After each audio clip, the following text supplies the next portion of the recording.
ꯃꯌꯥꯝꯕꯨ ꯊꯣꯏꯕꯤ ꯀꯩꯁꯥꯝꯅ ꯇꯔꯥꯝꯅ ꯑꯣꯛꯆꯕꯒ ꯂꯣꯏꯅꯅ ꯏꯀꯣꯛꯅꯣꯅ ꯈꯨꯔꯨꯝꯖꯔꯤ꯫ ꯉꯁꯤꯁꯨ ꯃꯍꯧꯁꯥꯒꯨꯝ ꯃꯌꯥꯝꯒꯤꯗꯃꯛꯇ ꯌꯥꯝꯅ ꯅꯨꯡꯉꯥꯏꯔꯕ ꯋꯥꯔꯤ ꯃꯆꯥ ꯑꯃ ꯄꯨꯗꯨꯅ ꯂꯥꯛꯆꯔꯤ꯫ ꯋꯥꯔꯤ ꯑꯁꯤꯕꯨ ꯊꯥꯕꯤꯔꯛꯄꯅ ꯒꯧꯔꯁ꯭ꯌꯥꯝ ꯍꯥꯎꯕꯤꯖꯝ꯫ ꯍꯧꯖꯤꯛ ꯃꯌꯥꯝꯒꯤ ꯃꯐꯝꯗ ꯋꯥꯔꯤ ꯑꯁꯤ ꯈꯨꯗꯣꯜ ꯇꯝꯖꯔꯤ꯫ ꯃꯌꯥꯝ ꯄꯨꯟꯅ ꯇꯥꯃꯤꯟꯅꯔꯁꯤ꯫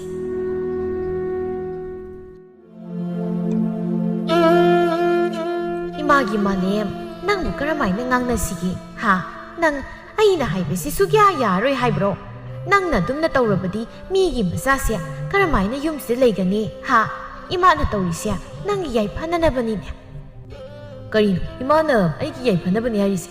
아이나 한 하이드로. 아이디 야방감로이 하이드. 이마니 뜬가 미마따고.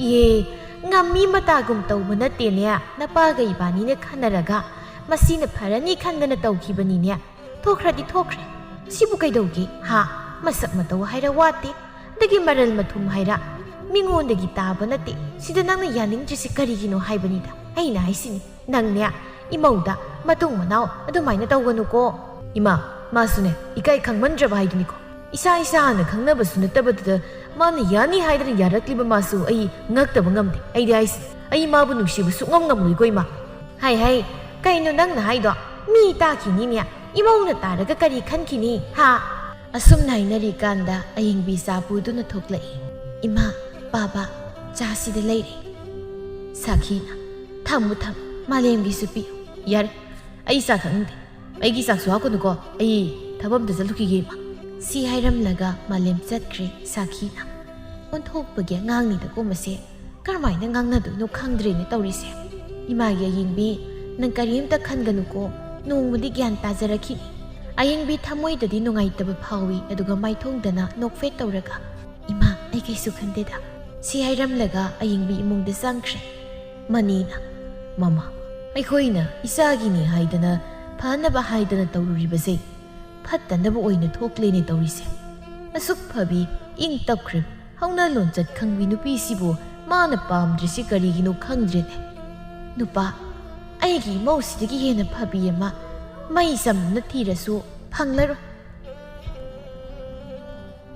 ꯁꯤ ꯍꯥꯏꯔꯝꯂꯒ ꯑꯌꯤꯡꯕꯤ ꯏꯃꯨꯡꯗ ꯆꯪꯈ꯭ꯔꯦ ꯃꯅꯤꯅ ꯃꯃꯥ ꯑꯩꯈꯣꯏꯅ ꯏꯆꯥꯒꯤꯅꯤ ꯍꯥꯏꯗꯅ ꯐꯅꯕ ꯍꯥꯏꯗꯅ ꯇꯧꯔꯨꯕꯁꯦ ꯐꯠꯇꯅꯕ ꯑꯣꯏꯅ ꯊꯣꯛꯂꯦꯅꯦ ꯇꯧꯔꯤꯁꯦ asuk phabi ing tawkhrep hauna lonjat khangbi nupi sibo mana pamdrise karigino khangdrene nupa aigi mausidagi hena phabi ama mai samna thirasu phanglar mana yadadana kayam kuini yaroi doribano nongmadi soidana yajarakani da ayingbi malemgi mama mapana haina singnaraga luhongbani adubu malemnadi ayingbi bu pamdabani aduna ayingbi bu malemna hanna yengjibani Malem yumda ngakta leite tumlamdaidadani man halaklibasi ayingbina khali aina tawribasibu sumlibra aibu yumda satkrasira thamoi masakso khangnadaba magi makada aibu kayam kuina asumna lenkhigedagi luhonglakpadagi ngasi phawba yumsida ngakta leite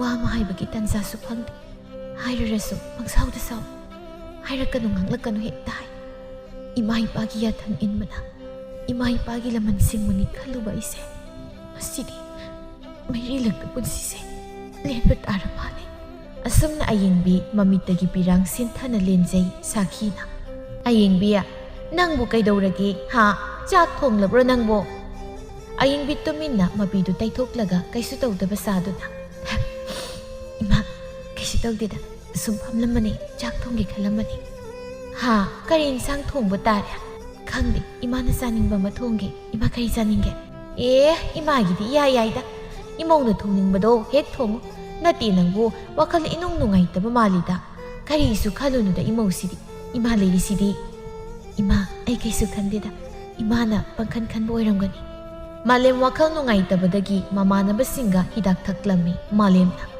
ido aidi yumda suan anjining hek khanjilubada masakta ubada hekta sawning ai kadai da leidoi khangdre tawrise tombana ida nang dumai tawraga aying mina kamai nungai gani masu umsiraba mama mabung mokpa kaya thadoklamnaga nangi seba tawge haiduna lakli aduda nang namu mirai bhai base nungai pham thoktabra ina khali ida aidi mangonda yam haiba nayum dalo karimta kanaroi haida adubi taw ma chalu haiba yade ꯃꯃꯥꯏ ꯄꯣꯟꯊꯣꯛꯅ ꯀꯟꯈ꯭ꯔꯦ ꯑꯩꯅ ꯉꯛꯂꯤꯗꯤ ꯁꯛꯁꯨ ꯈꯪꯅꯗꯕ ꯑꯩꯉꯣꯟꯗ ꯂꯨꯍꯣꯡꯕ ꯌꯥꯔꯛꯂꯤꯕꯁꯤꯅꯤ ꯑꯗꯨꯗꯤ ꯅꯣꯏꯒꯤ ꯏꯃꯥ ꯄꯥꯕ ꯅꯠꯇ꯭ꯔꯣ ꯃꯥꯒꯤ ꯃꯔꯜꯗꯤ ꯅꯠꯇꯦꯅ ꯏꯇꯥꯎ ꯑꯩꯁꯨ ꯌꯨꯝꯗ ꯆꯥꯛ ꯆꯥꯗꯕ ꯀꯨꯏꯔꯦ ꯏꯃꯥꯅꯁꯨ ꯁꯥꯎꯕꯗ ꯂꯣꯏꯔꯕꯅꯤ ꯀꯥꯟꯅꯗꯦ ꯏꯇꯥꯎ ꯅꯪ ꯋꯥꯈꯜ ꯈꯔ ꯈꯜ ꯃꯤꯒꯤ ꯃꯆꯥꯗꯣ ꯑꯗꯨꯃꯥꯏꯅ ꯊꯝꯕ ꯍꯧꯅꯗꯦ ꯀꯩ ꯋꯥꯈꯜ ꯑꯩꯅ ꯈꯟꯗꯣꯏꯁꯤꯕꯣ ꯏꯇꯥꯎ ꯑꯩꯗꯤ ꯃꯉꯣꯟꯗ ꯆꯠꯈ꯭ꯔꯣ ꯍꯥꯏꯗꯅ ꯍꯥꯏꯔꯤꯗꯅ ꯑꯩꯒꯤ ꯈꯪꯅꯖꯕ ꯂꯩ ꯅꯪ ꯆꯠꯂꯣ ꯍꯥꯏꯗꯅ ꯅꯪ ꯂꯥꯏꯖꯕꯨ ꯂꯧꯒꯦ ꯈꯜꯂꯤꯕ꯭ꯔꯥ ꯍꯥꯏꯁꯦ ꯂꯧꯒꯅꯤ ꯏꯇꯥꯎ ꯑꯩ ꯁꯣꯏꯗꯅ ꯂꯧꯒꯅꯤ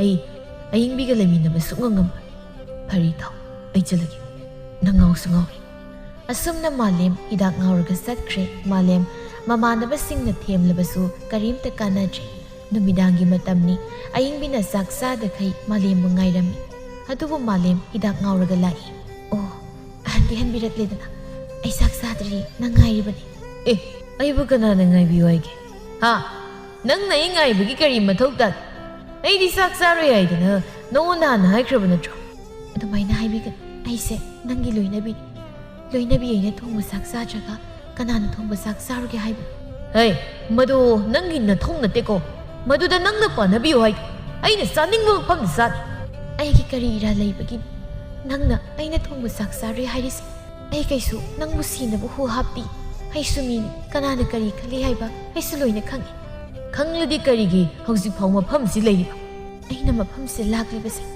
ꯑꯩꯅ ꯂꯥꯛꯅꯤꯡꯗꯅ ꯂꯥꯛꯄ ꯅꯠꯇꯦ ꯑꯩꯁꯦ ꯌꯨꯝꯁꯤꯗ ꯀꯅꯥꯅ ꯄꯨꯔꯛꯄꯅꯣ ꯑꯃꯨꯛꯇ ꯍꯥꯏꯕꯤꯌꯨ ꯑꯩꯒꯤꯁꯨ ꯅꯨꯡꯁꯤꯔꯕ ꯏꯃꯥ ꯏꯄꯥ ꯏꯆꯤꯜ ꯏꯅꯥꯎ ꯃꯌꯥꯝ ꯑꯃ ꯂꯩ ꯃꯗꯨ ꯄꯨꯝꯅꯃꯛ ꯍꯨꯟꯗꯣꯛꯂꯝꯂꯒ ꯅꯪꯒꯤ ꯁꯦꯕꯥ ꯇꯧꯔꯨꯔꯒꯦ ꯍꯥꯏꯗꯅ ꯂꯥꯛꯂꯤꯕ ꯑꯩꯕꯨ ꯅꯣꯏꯅ ꯀꯔꯤꯝꯇ ꯃꯃꯜ ꯂꯩꯍꯟꯗ꯭ꯔꯤꯕꯁꯦ ꯀꯔꯤꯒꯤ ꯑꯩꯕꯨ ꯂꯥꯏ ꯐꯗꯤꯕꯤꯔꯣ ꯋꯥꯗꯣ ꯐꯖꯅ ꯉꯥꯡꯕ ꯇꯝ ꯅꯪꯕꯨ ꯑꯩꯅ ꯁꯤꯗ ꯂꯥꯛꯑꯣꯅ ꯍꯥꯏꯈꯤꯕ ꯂꯩꯕ꯭ꯔോ ꯃꯥꯂꯦꯝ ꯑꯩ ꯉꯁꯥꯏꯗꯒꯤ ꯇꯥꯒꯦ ꯍꯥꯏꯗꯅ ꯇꯥꯕ ꯀꯔꯤꯅꯣ ꯅꯪꯅ ꯇꯧꯔꯤꯁꯦ ꯑꯗꯨꯃꯥꯏꯅ ꯀꯅꯥꯅ ꯇꯧ ꯍꯥꯏꯒꯦ ꯅꯪ ꯄꯥꯕ ꯇꯥꯔꯕꯗꯤ ꯅꯪ ꯀꯌా ꯅꯨꯡꯉꯥꯏꯔꯣꯏꯀꯣ ꯉꯁꯤ ꯃꯧꯁꯤꯅ ꯃꯃꯤꯠꯇꯒꯤ ꯃꯄꯤ ꯇꯥꯔꯤꯕꯁꯦ ꯅꯪ ꯃꯁꯤꯒꯤ ꯄꯥꯞ ꯁꯣꯏꯗꯅ ꯐꯪꯂꯛꯈꯤꯅꯤꯀꯣ ꯅꯪ ꯒ꯭ꯌꯥꯟ ꯇꯥꯎ ꯍꯥꯏꯔꯤꯁꯤꯅꯤ ꯌꯥꯔꯤꯃ ꯆꯠꯈ꯭ꯔꯣ ꯀꯩꯅꯣ ꯁ꯭ꯋꯥꯏꯗ ꯆꯕꯦꯡ ꯅꯪꯅ ꯅꯌꯨ ꯈꯔ ꯊꯛꯆꯤꯜꯂꯒ ꯂꯥꯛꯂꯒ ꯏꯃꯧꯁꯤꯗ ꯉꯥꯡꯂꯤ ꯃꯌꯥꯝꯗꯣ ꯇꯥꯕ ꯉꯝꯂꯛꯇꯗꯅꯅꯦ ꯑꯩꯁꯦ ꯂꯥꯛꯂꯤꯕꯅꯤ ꯌꯦꯡꯉꯣ ꯑꯩꯈꯣꯏꯅ ꯆꯥꯛ ꯆꯥꯔꯁꯤ ꯍꯥꯏꯕ ꯐꯥꯎꯕ ꯌꯥꯗꯗꯅ ꯅꯪ ꯂꯥꯛꯂꯒ ꯆꯥꯒꯅꯤ ꯍꯥꯏꯗꯅ ꯉꯁꯥꯏꯗꯒꯤ ꯇꯨꯝꯗꯕ ꯃꯈꯩ ꯋꯥꯅ ꯉꯥꯏꯔꯤꯕ ꯏꯃꯧꯁꯤꯕꯨ ꯅꯪꯅ ꯀꯩꯁꯨ ꯂꯩꯇꯅ ꯉꯥꯡꯕ ꯌꯥꯕ꯭ꯔꯣ 이마기 말렘 이마 와염나 강닝데 고 와염나 강닝데 밥다 시하이람라가 사키 삿크리 말렘 뚜미나 상신두나 뚱크리 아잉비 갑자바 나타나 우파이 레이테 말렘나 콕타나 뚱크리 아잉비나 콩읍 럭톡피리 아두고 파사나 히팔라가 파이줍 수피리 아두고 마소 말렘기 깡톨두다 나타라가 갑나 tumthakiba khanghaudri nongmagi numitni sanareina tamalem nangna haido oiroidaba wan nangna nupi ma leiminaraga haibo muk lawni haisibu haibo atomi oyu sini aina su kuina leisarakpasibu nangi atomi oinabra sanare nanga dumaina haiganuni ngasi su ai nangi da maglepli madudi ma hoina namdana luhongkibai wan adu nang luhongdri kanda nasana yade haibdi kaidau 하이브니 아두고 야다바 야로이 하이드나 남드나 홍키브 능 수예나 강리두니 아숨나 말렘나 사나리부 템람미 사키나 아잉비야 말렘디 까라이 삭크레하 강디이마 앵원데 수케임타 하이람데 하이 후이야 ngau브나 사누파도 피런 마두 레미네다우 사룩부디 후이야 싱마무 로이브나 파이고 이에라 낭수 마우시기 마망시도 까리기 모기 마망 마나 떠리시부 까리노 하이브 마우시다 마오나 까야무 깸나 라라브노 마나 수마이 떠리시고 Tomba lae, tomba na. Mama, nuigi, nupi wat pa nupado laibro. Huyang ngau budaro, kasay na sarkra malib. Ay sukang ngau di. Tomba nuibo, huyang ngau budo buloy na ribudo bu, sikloy dro, ha? Amuk siklaga noy su ngau zani hibo. Mama, koy di ngau da na bahay da na hida kaptok luri, kasu daw rita.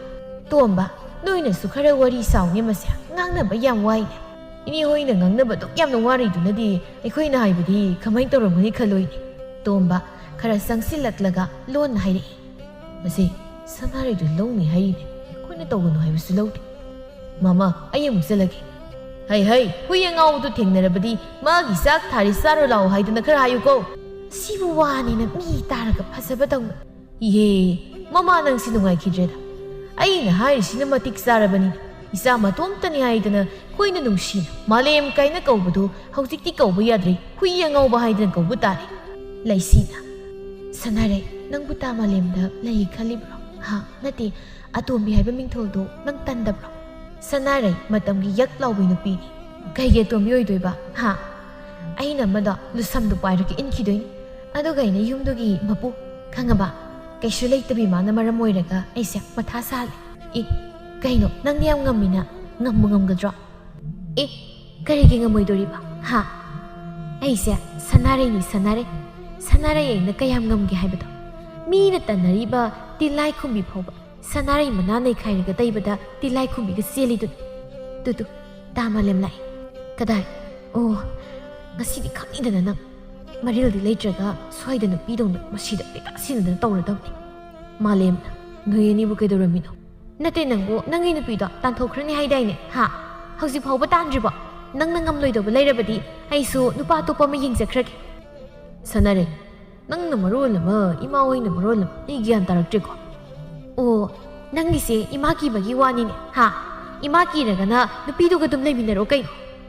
ꯂꯩꯁꯤꯅ ꯇꯥꯃꯥꯂꯦꯝ ꯅꯨꯄꯥ ꯊꯣꯛꯇꯕ ꯀꯣꯛ ꯄꯨꯔꯒ ꯆꯠꯈ꯭ꯔꯣ ꯀꯩꯗꯧꯔꯒꯦ ꯂꯩꯁꯤ ꯃꯗꯨ ꯑꯩ ꯉꯝꯗꯕ ꯅꯠꯇꯦ ꯑꯗꯨꯕꯨ ꯑꯃꯗꯣ ꯑꯃꯨꯛ ꯇꯥꯅ ꯆꯠꯈꯤꯁꯅꯨ ꯍꯥꯏꯅ ꯇꯧꯕꯅꯤ ꯂꯩꯁꯤ ꯍꯥꯏꯔꯨꯅꯨ ꯑꯁꯤꯒꯨꯝꯕ ꯅꯨꯄꯥ ꯊꯣꯛꯇꯕ ꯃꯤꯁꯤꯒ ꯋꯥ ꯉꯥꯡꯅꯕꯗ ꯀꯥꯟꯅꯗꯦ ꯁꯣꯝꯗꯅ ꯑꯌꯤꯡꯕꯤꯅ ꯆꯥꯛ ꯂꯣꯏꯔꯗꯨꯅ ꯃꯅꯦ ꯃꯀꯨꯒꯤ ꯁꯦꯕꯥ ꯐꯖꯅ ꯇꯧꯔꯤ ꯏꯃꯥ ꯕꯥꯕꯥ ꯀꯔꯤ ꯍꯥꯞꯄꯧꯒꯦ ꯏꯟꯁꯥꯡꯗꯨꯕꯨ ꯍꯥꯎꯇ꯭ꯔꯕ꯭ꯔꯣ ꯏꯃꯧꯒꯤ ꯏꯟꯁꯥꯡ ꯁꯤꯃꯨꯛ ꯍꯥꯎꯕꯗꯤ ꯑꯃꯨꯛꯇ ꯆꯥꯔꯛꯇ꯭ꯔꯤ ꯍꯥꯎꯈ꯭ꯔꯦ ꯑꯩꯒꯤ ꯏꯃꯧꯁꯦ ꯂꯩꯀꯥꯏꯁꯤꯗ ꯑꯇꯥꯡꯕꯅꯤ ꯍꯧꯖꯤꯛꯀꯥꯟꯒꯤ ꯃꯧꯁꯤꯡꯁꯤꯗꯤꯅꯦ ꯂꯣꯏꯔꯦ ꯍꯥꯏꯍꯩꯗꯦꯀꯣ ꯂꯣꯏꯔꯦ ꯍꯥꯏꯔꯤꯁꯤꯅꯤ ꯀꯅꯥꯒꯤ ꯃꯅꯦ ꯃꯀꯨ ꯄꯤꯖꯅꯤꯡꯗꯕꯤ ꯉꯥꯛꯇ ꯑꯣꯏꯅ ꯇꯧꯔꯗꯅ ꯃꯁꯤꯗ ꯂꯨꯍꯣꯡꯕ ꯊꯥ ꯐꯥꯗ꯭ꯔꯤꯉꯩ ꯇꯣꯉꯥꯟ ꯍꯦꯛꯇ ꯆꯥꯗꯅ ꯂꯩꯔꯝꯃꯤ ꯃꯄꯥꯝꯗꯒꯤ ꯇꯣꯉꯥꯟ ꯆꯥꯅꯕ ꯄꯣꯠꯇꯤ ꯂꯣꯏꯅ ꯁꯨꯅ ꯍꯥꯞꯄꯛꯑꯕꯅꯤꯅ ꯇꯣꯉꯥꯟ ꯆꯥꯕꯗꯤ ꯅꯨꯡꯉꯥꯏꯔꯦ ꯀꯩꯅꯣ ꯍꯩ ꯅꯪꯕꯨ ꯑꯆꯨꯝꯕꯗꯨ ꯄꯉꯥꯡ ꯉꯥꯡꯅꯨꯅꯦ ꯍꯩ ꯂꯩꯀꯥꯏꯒꯤ ꯃꯧꯁꯤꯡꯅ ꯇꯥꯈ꯭ꯔꯒ ꯅꯪꯕꯨ ꯅꯁꯝ ꯁꯣꯏꯗꯅ ꯐꯣꯏꯈꯤꯕ ꯇꯥꯔꯦꯅꯦ ꯃꯅꯤꯜ ꯂꯩꯔꯒ ꯐꯣꯏꯔꯣ ꯂꯥꯛꯑꯣ ꯍꯥꯏꯔꯤꯕꯅꯤꯅꯦ ꯇꯧꯕꯨ ꯇꯧꯗ꯭ꯔꯣ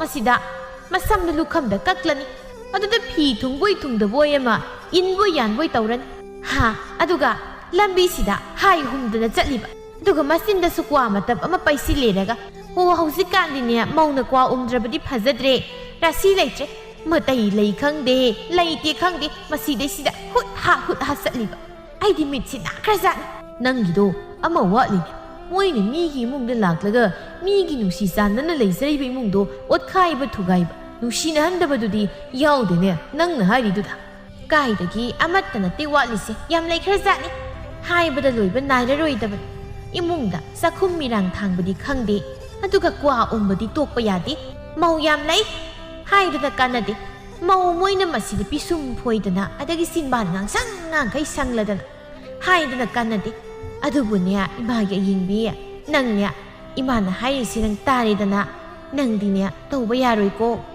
ꯅꯪꯅ ꯃꯧ ꯃꯌꯥꯝꯒꯤ ꯄꯣꯔꯣꯛ ꯊꯤꯔꯤꯀꯥꯟ ꯑꯩꯗꯤ ꯆꯥꯛ ꯇꯣꯛꯂꯦꯍꯦ ꯏꯟꯁꯥꯡꯁꯤꯁꯨ ꯍꯥꯎꯃꯟꯗꯅ ꯃꯌꯥꯝ ꯆꯥꯁꯤꯟꯈ꯭ꯔꯦ ꯍꯥꯎꯔꯦ ꯂꯥꯏꯔꯕ ꯑꯩꯈꯣꯏꯅ ꯑꯁꯨꯛ ꯍꯥꯎꯅ ꯆꯥꯔꯁꯤꯅꯗꯤ ꯏꯅꯥꯛ ꯈꯨꯟꯕꯁꯤꯡꯗꯤ ꯀꯔꯤ ꯆꯥꯔꯤꯒꯕ ꯑꯩꯅ ꯈꯜꯂꯦꯕ ꯅꯣꯏ ꯄꯥꯕꯁꯦ ꯋꯥ ꯉꯥꯡꯗꯦꯗꯅ ꯅꯣꯏ ꯄꯥꯕꯁꯤꯗꯤ ꯆꯥꯕꯗ ꯍꯨꯃꯥꯡ ꯇꯥꯕ ꯁꯨꯕꯗ ꯍꯪꯆꯤꯠ ꯂꯥꯡꯕ ꯍꯥꯏꯗꯣ ꯆꯞ ꯆꯥꯅ ꯊꯣꯛꯄꯅꯤ ꯀꯔꯤꯅꯣꯅꯦ ꯑꯍꯥꯎꯕꯅ ꯏꯃꯥꯡꯗ ꯂꯩꯔꯒꯕꯨ ꯁꯨꯝ ꯉꯥꯡꯗꯅ ꯂꯩꯒꯗ꯭ꯔꯣ ꯅꯪꯇꯕꯨ ꯅꯊꯧ ꯂꯩꯇꯕꯒꯤ ꯑꯗꯨꯝ ꯉꯥꯡꯗꯅ ꯂꯩꯕꯒꯤ ꯋꯥꯅꯤ ꯑꯩꯁꯤ ꯏꯊꯧ ꯂꯩꯇ꯭ꯔꯕ ꯑꯗꯨꯕꯨꯗꯤ ꯑꯩꯁꯨ ꯈꯪꯉꯤꯗ ꯌꯨꯝꯁꯤꯗ ꯑꯍꯥꯎꯕ ꯑꯃ ꯍꯦꯛ ꯂꯩꯕꯗ ꯊꯕꯛ ꯆꯠꯀꯗꯕ ꯐꯥꯎꯕ ꯆꯠꯇꯕ ꯉꯝꯕ ꯃꯤꯅꯤ ꯀꯩꯅꯣ ꯌꯦꯔ ꯅꯪꯁꯨ ꯑꯉꯥꯡ ꯃꯃꯥꯡꯁꯤꯗ ꯑꯌꯤꯡꯕꯤ ꯅꯣꯛꯂꯒ ꯌꯥꯝ ꯅꯨꯡꯉꯥꯏꯔꯤ ꯏꯃꯥꯒ ꯄꯥꯕꯒꯒꯤ ꯋꯥꯔꯤꯁꯦ ꯏꯄꯥꯒꯤ ꯑꯌꯤꯡꯕꯤ ꯅꯃꯥꯅ ꯍꯥꯏꯔꯤꯁꯦ ꯌꯥꯝ ꯆꯨꯝꯂꯕꯅꯤ ꯅꯪꯅꯁꯨ ꯍꯦꯟꯅ ꯈꯪꯂꯕꯅꯤ ꯍꯧꯖꯤꯛꯀꯥꯟꯒꯤ ꯃꯧꯁꯤꯡꯁꯤꯒꯤ ꯅꯤꯇꯤ ꯅꯤꯌꯣꯝ ꯃꯗꯨ ꯄꯨꯝꯅꯃꯛ ꯅꯪꯗꯤꯅꯦ ꯌꯥꯎꯕ ꯌꯥꯗꯦꯀꯣ ꯏꯃꯧꯗꯤ ꯈꯥꯡꯕ ꯀꯟꯕꯤ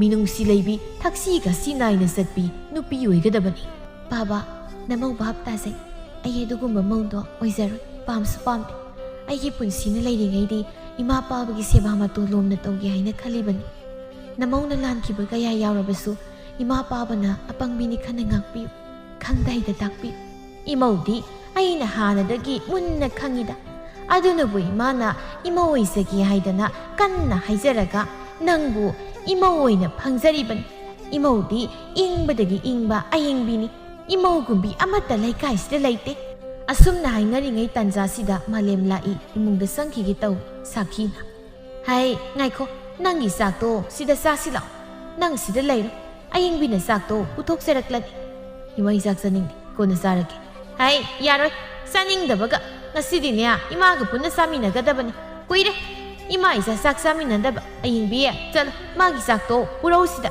ayingbi sangkhre malem naire kainoi aina sak chaningde haraga imana tawrise mani malem wa yam ngangmagi mathau tadeko kitang haibida bab tanasi nangse I matumdagi yang wana yoklakpat hausit nang saw na panggal ka aduna nang namana pai khoina haiba laurarisira baba na haido wa makha kumlakan aina haibase munna thaw nangse aikhoi gi amatta poksaba isa namana pai khoina nangi phattanaba kaisu sil ko ngasi phawbada mama mapana masagi phattanaba tawkiba yawrabra nang takrabra mioi baibase khuba khunam nangna tawruba thabakto madugi mahai nangna dum phangjagadabani kanamtana mahut sillaga phangba yar nangisu nasa phanglakinidana maduna mu nangi seba tawgadori mase soidraba nangna nama napagi seba phajana tawre hayeng nangi nasaduna nangi seba tawgadori phajana tawdre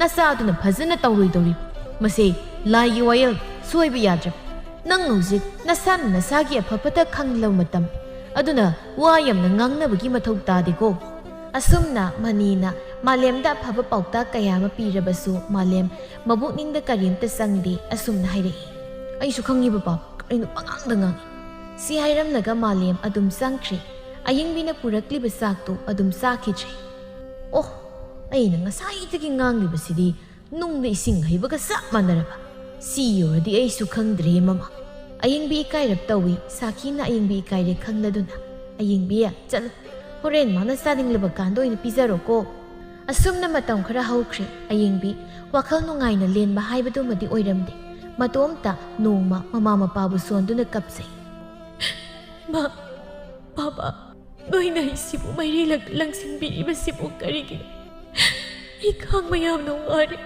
masibu punsi haibadurani Nupi hoi pina yung panaga mapuroi bagi tausal pangdraba punsi sibu karamba punsi ba Mina nok na pangway hausik di aisu minok may sa mayamse khangi haidana khanglaba adubo ay khang bagi panggal layrakcha ay busikra ay rayma yung pan pa ni haidana panaga nupado na pampidri hay mamingtol na punaga ibam na laka na magisaro Siki ba na sarap jami na payima ay siningle. Asum na ayingbi na matomta kapsabado sakina tungdagi ayingbiya. Karigino nang natum na tawriba. Ha? Dumay na tawgot imaying banungayte ko. Nang nahari do sumi. Nakoy gi halsing ay koy gayanaraga tabagse pangthokiba. Nuy gi phana ba hayda. Adu ba hausikti phana ba silubra haybabu phatta na bo oina ole. Pumnamak aikoigi iral isa warak pangamdaba aikoise nangina phamna lalini ayingbi imau mapham kaida su satpa yar imau gidamak ima layi nongmodi soidana nangina phamda malemna haijarakhi madungai bangambo oijauko imana bor piraban akhang kanbi oyu imau sidi ayingbi sensingduna sakhida kollaga kapladuna ima namau bukari oyu haibano namau khang mayamna wai Ay karira laipana ipuroi bana ibu minai biribano ima Kaishu khanganu si mosi landabagisu isor laibani nongmadi landabana zoi oigadoribani imaudi sanan imaudagi henba kanasu laiti ingda ingbi ayingbine nangdi sakhina mamaubu themjinbiduna laiminai laikainasu ayingbibu phajana ngangnaba natte malana moi ayingbi ise Magi nupana hanna yengbitaba malida malem sinongmata yumda leite haini muthok na dungaite ayingbisi amana mung haire khangde da moigi mungse mama mapana haina singnaraga hongman aduda malem na nupise pamdaba mal aduna malem se nongmagi hidak ngawba tokte nati nupisi su nupasina pamdra hardi kok mapam hankrage haide mi hoi bema moisu nupibu sanapo tawna hekta hanba yabro Malemgi mama mapasisu masage pam masak khangdana hekta namdana luhonglibasibu karigino haibanida amana mong haire ayengbi masu hana khangnabasu natana hekta luhongba yaraklibasibu ngaktro adudi waza taba asumna matamna sumsum haukibana malem sanarai puduna lai sakhina karino malem nangna taruklibasi ha nati ekhoi sibu nang kari oina ugi nangna ha ꯀꯔꯤ ꯑꯣꯏꯅ ꯈꯟꯒꯦ? ꯏꯃꯥ, ꯃꯥꯁꯦ ꯑꯩꯅ ꯄꯥꯝꯕ ꯅꯨꯄꯤ. ꯑꯩꯅ ꯄꯥꯝꯕ ꯅꯨꯄꯤ ꯂꯧꯕꯁꯤꯕꯨ ꯀꯔꯤ ꯀꯥꯏꯒꯦ ꯏꯃꯥ? ꯍꯥꯏ, ꯅꯪ ꯁꯤ ꯅꯨꯄꯤ ꯂꯩꯔꯕ ꯅꯨꯄꯥ ꯑꯃꯅꯤꯅꯦ. ꯅꯪ ꯃꯗꯨ ꯈꯪꯗ꯭ꯔꯤꯕ ꯀꯔꯤꯒꯤꯅꯣ? ꯃꯗꯨꯗꯤ ꯏꯃꯥ ꯍꯣꯏꯅ ꯅꯝꯗꯅ ꯑꯩꯕꯨ ꯂꯨꯍꯣꯡꯕꯤꯕ ꯅꯠꯇ꯭ꯔꯣ? ꯍꯩꯃ ꯏꯃꯥ, ꯀꯌꯥꯗꯅꯣꯅꯦ. ꯃꯆꯤꯟꯁꯤ ꯈꯨꯝꯕ ꯇꯣꯛꯇꯦꯅꯦꯍꯦ. ꯍꯦ, ꯑꯐꯥꯎꯕꯤ, ꯃꯤꯒꯤ ꯅꯨꯄꯥ ꯃꯨꯟꯕꯤ, ꯅꯪ ꯌꯥꯝ ꯊꯨꯅ ꯅꯌꯨꯝꯗ ꯍꯟꯈ꯭ꯔꯣ. ꯅꯪꯅ ꯂꯩꯅꯤ ꯍꯥꯏꯗꯅ ꯂꯥꯛꯂꯤꯕ ꯅꯨꯄꯥꯁꯤ ꯃꯄꯨ ꯄꯥꯜꯂꯕ, ꯈꯪꯉꯕ? ꯑꯗꯨꯛ ꯌꯥꯝꯅ ꯏꯀꯥꯏꯕ ꯈꯪꯗ꯭ꯔꯤꯕ ꯀꯔꯤꯒꯤꯅꯣ? ꯍꯥ? ꯅꯪ ꯑꯩꯒꯤ ꯏꯆꯥꯁꯦ ꯀꯌꯥꯝ ꯄꯥꯝꯒꯦ? ꯏꯆꯥꯁꯤ ꯅꯠꯇ꯭ꯔꯕꯗꯤ ꯅꯨꯄꯥ ꯑꯃ ꯐꯥꯎꯕ ꯂꯩꯖꯗ꯭ꯔꯕ꯭ꯔꯣ ꯍꯥ? ꯑꯁꯨꯝꯅ ꯂꯥꯎꯅꯕꯁꯤ ꯇꯥꯕꯗ ꯑꯌꯤꯡꯕꯤ ꯀꯞꯂꯒ ꯏꯃꯨꯡꯗ ꯆꯦꯟꯁꯤꯟꯈ꯭ꯔꯦ. ꯃꯥꯂꯦꯝꯅ, ꯏꯃꯥ, ꯀꯔꯤꯒꯤꯅꯣ ꯏꯃꯥꯅ ꯃꯤꯒꯤ ꯃꯆꯥꯁꯤꯗ ꯑꯗꯨꯛ ꯊꯤꯅ ꯆꯩꯔꯤꯕꯗꯨꯕꯨ? ꯃꯤꯅ ꯀꯔꯤ ꯈꯟꯈꯤꯅꯤ? ꯁꯅꯥꯔꯩ, ꯂꯥꯎ ꯏꯃꯨꯡꯗ ꯆꯪꯂꯁꯤ. ꯃꯥꯂꯦꯝꯅ ꯁꯅꯥꯔꯩꯕꯨ ꯄꯨꯔꯒ ꯆꯪꯈ꯭ꯔꯦ. ꯁꯥꯈꯤꯅ ꯁꯣꯜꯍꯧꯏ. ꯍꯩꯃ ꯏꯃꯥ, ꯀꯌꯥꯗ ꯉꯝꯂꯤꯕꯅꯣꯅꯦ? ꯅꯨꯄꯤꯁꯤꯅ ꯍꯦꯟꯅ ꯉꯛꯈ꯭ꯔꯦꯅꯦ. ꯑꯩꯅ ꯉꯥꯡꯂꯤꯕꯁꯦ ꯃꯥꯅ ꯃꯅꯥꯗꯒ ꯍꯥꯞꯇꯦ ꯍꯥꯏꯕꯅꯤꯗ. ꯐꯩ ꯐꯩ ꯐꯩ, ꯅꯪ ꯑꯩꯅ ꯀꯩꯗꯧꯔꯛꯀꯦ ꯍꯥꯏꯗꯣ ꯌꯦꯡꯉꯨꯀꯣ ꯅꯪ.